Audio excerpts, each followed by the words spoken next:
What happened this week? From the controversial GERD negotiations to the tweet that has everyone talking. From the completion of the Ambassador Park to the Tigray region election controversy and the trip the Council of Ethiopian Religious leaders and elders took to Mekele. To Fendika coming to our homes, and finally, the much-awaited lunar eclipse. We'll be talking about all this today. My name is Wengil Tammene, and this is Recap Ethiopia.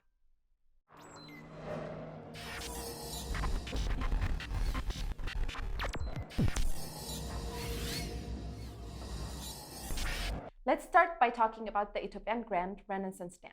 One of the major things that have been talked about this week is the GERD. This is not surprising.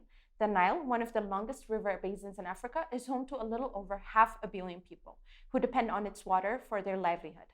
The Grand Ethiopian Renaissance Dam project is a majestic hydroelectric plant with its impressive installed power of 6,000 megawatts, produced by 2 powerhouses, and it is going to boost the future of Ethiopian energy production.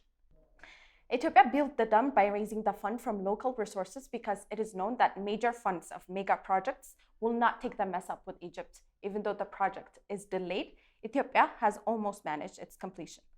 Let's go to the history of the negotiations. Ethiopian and Egyptian divergence over the GERD began in 2011 when the project was launched.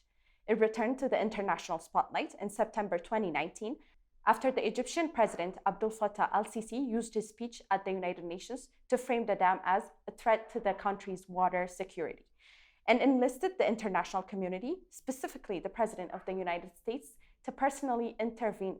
The two countries and Ethiopia agreed to involve the US government and the World Bank as observers in their trilateral technical negotiations to reach an agreement on the initial filling and operation of the GERD. However, as we all remember, the negotiations broke down. Fast forward to February 2020, Ethiopia tried to negotiate with the other countries as the US and the World Bank attended the negotiations as observers again. But Ethiopia did not attend the signing meeting in the end because Ethiopia did not accept the characterization of the negotiation on the guidelines and rules on the first filling and annual operation of the GERD. According to a statement issued, the text reportedly entailed by the Egypt in Washington, D.C. was not the outcome of the negotiation or the technical and legal discussion of the three countries. Ethiopia made it clear that the guidelines and rules must be prepared by the three countries. Well, a new round of video conference talks started on June 9 after Ethiopia skipped US brokered negotiations in Washington and in February. Egypt continued its accusation by saying Ethiopia produced a deeply troubling document that is both technically unsound and legally inadequate. But the Ethiopian Water Ministry said that the talks had been fruitful and that the countries, which include Sudan, had reached an understanding on the first stage filling, the volume of environmental flow, and guidelines for the first stage filling, and also the approach to drought management rules. A statement from the Ethiopian ministry said, "The truth is, we have made progress, and if the ongoing negotiation is to falter, it is only because of Egypt's obstinacy to maintain a colonial-based water allocation agreement that denies Ethiopia and all the upstream countries their natural and legitimate rights." The negotiation between Ethiopia, Sudan, and Egypt on the guidelines and rules for the first filling and annual operation of the GERD held for the 7th day on Wednesday, and the Ministry of Water, Irrigation, and Energy has said the most prominent technical issues are resolved through the negotiation. However, the full completion of the negotiation will require resolution of legal issues. It is said the meeting will be suspended after the delegation of Sudan said they have to report their progress and seek guidance from their prime minister. Wednesday's meeting ended with an agreement to continue the negotiation after Sudan has its consultation. And as usual, the United States has something to say about the matter. 257 million people in East Africa are relying on Ethiopia to show strong leadership, which means striking a fair deal. Technical issues have been resolved. Time to get the GERD deal done before filling it with the Nile River, the US National Security Council tweeted on Wednesday, as usual. Speaking of tweets, a lot of people are voicing their opinions on social media and talking about this life-changing decision made by Ethiopia. One Twitter post in particular has many people talking on Twitter. This post was made by a Kuwait citizen saying all Muslims stand today with the Egyptians' rights in the Nile River. Egypt is not alone. The Muslim world is backing it in its negotiations with Ethiopia.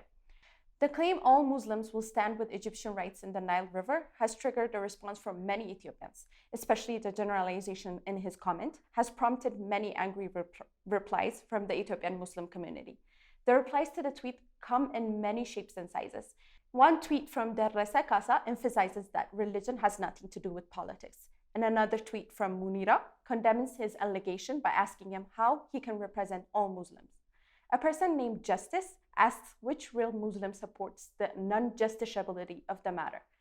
Mellesa Girmay, another Twitter user and an angered response giver, says that Islam is all about justice, but this is all about injustice, in his comment against the tweet posted. So the negotiations continue and the social media banter are still going on, and we are yet to see what happens in the coming weeks. On to our next issue. We all remember reading about the renovation of Ambassador Park by the Addis Ababa River Basin and Green Areas Agency. It was supposed to be completed last year, yet as many projects that have begun in Addis Ababa, it was delayed. Well, good news, everybody. The renovation of Ambassador Park, located on Ras Damdao Street in Arada Subcity, has been completed. Zana Landscaping was the company that was responsible in the completion of the project, and it disclosed on a Twitter post on Thursday that the renovation project of Ambassador Park, which was started by the Addis Ababa City Administration Riverbank and Green Areas Agency, with a total budget of 42 million birr, which was due in October 2019, has been successfully completed. Ambassador Park is one of the 15 major parks in our city, and the completion of the project will be the third park completed next to Andenet and Entoto Park. The renewal work of the park has been carried out by NHE Business Group and Zana Landscaping. The park offers a wide range of services, including books, cafes, and children's playground. Comparing price updates and different service providers is expected to be the next task of the agency following the completion of the project. However, the park is not expected to open until the coronavirus pandemic is under control.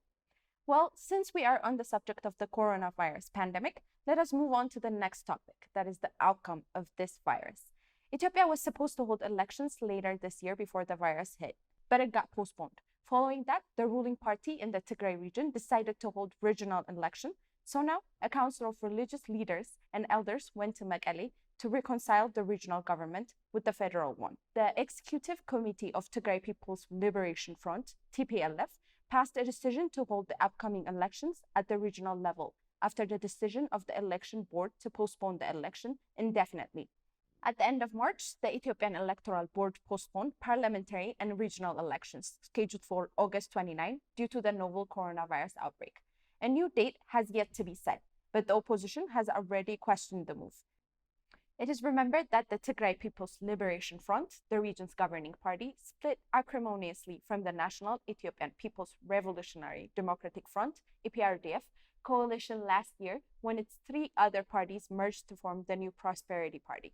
Then, the TPLF said it would proceed with elections in the Tigray region despite the nationwide postponement of voting due to COVID-19. Following that, the Council of Ethiopian Religious Leaders and Elders went to Mekele to make efforts to resolve the unpleasant relations between the Ethiopian federal government and the Tigray region through dialogue. As an opening remark, the council urged the leaders of Tigray region to make a peaceful democratic agreement with the leadership of the federal government at the level of a democratic order and resolve the country's challenges immediately. The TPLF has recommended to have a dialogue that includes all political parties and ethnic groups at a national level. Let's move on. If you have an imaginative soul, or you love poetry, or the concept of exploring your cultural heritage moves you, then you have definitely heard of Fendika Cultural Center, a community of its own which comprises of souls that are called by creativity. People who are mesmerized by the cry of the written word spoken out loud, or the rhythmic movements of the dancers moving to the beat of the cultural music. Fendika is unique. It started out as an Asmari bait in the early 1990s and survived the pressure that came with Addis Ababa's rapid development. In 2008, Melaku Belai, the current director of Fendika Cultural Center, created an exceptional system of paying the musicians and dancers of Fendika monthly salaries, which was unusual for Asmari Beitoch, or traditional music halls. In 2016, Fendika Cultural Center was inaugurated. It expanded both in space and programming and consisted of a free art gallery that featured monthly exhibitions. Performances from Nagarit Ethio Jazz Band and Poetic Saturdays, which were held on the first Saturday of each month, were part of the lineup as well. But now, because of the pandemic, people can't go and enjoy this delightful place as much as they want to. Fendika is not the same without the bustling crowd, but it still wants to engage with audiences in Ethiopia and around the world. It also needs to keep supporting musicians, dancers, visual artists, and workers. In order to do that, Malaku turned to technology and social media. He installed Wi-Fi at the center and gave a live DJ session on Facebook, which had positive responses. Encouraged by the response, he came up with more streaming ideas and created Fendika's YouTube channel. So now, Fendika can come to our homes and we can enjoy it without missing out on this great experience. If you haven't been living under a rock, then you've heard about the lunar eclipse that's happening on Sunday. But why is a total solar eclipse a big deal? On average, it takes about 375 years for a total solar eclipse to happen again at the same location. Annual solar eclipse that occurs in western and northeastern parts of Ethiopia will enable people to see the characteristic ring fire around the sun for 3 hours on June 21st, 2020, according to Ethiopian Space Science and Technology. Ethiopian Space Science and Technology Institute Director General Solomon Belay said a full eclipse will be visible in western and northeastern parts, and other parts of the country will see a partial eclipse. The event will take place for 3 hours and the sun will be fully dark for 38 minutes, around 9:40 in the morning, especially in Wallagga, parts of Gojam, Gondar, and Lalibela. The event will occur when the new moon phase passes between Earth and Sun. As a result, about 98.8% of the sun will be covered by the moon. The Institute is making preparations to celebrate the day at Lalibela Historical Heritage, as the town is expected to be one of the places where the eclipse will be fully visible. The historic event can create opportunities for astronomy researchers around the world to study the real shape of the moon, diameter of the Earth and moon, as well as weather conditions of the sun that can be studied only when a solar eclipse takes place. The annular solar eclipse will be one of the most stunning natural astronomical events in the country, as the next annular solar eclipse will be visible after 18 years in 2038. So make sure you don't miss it, but take care when you are watching and make sure you view the eclipse with the proper viewing instrument that is recommended by the Space Science Institution. That's it for this week. Tune in next week for more of Recap Ethiopia.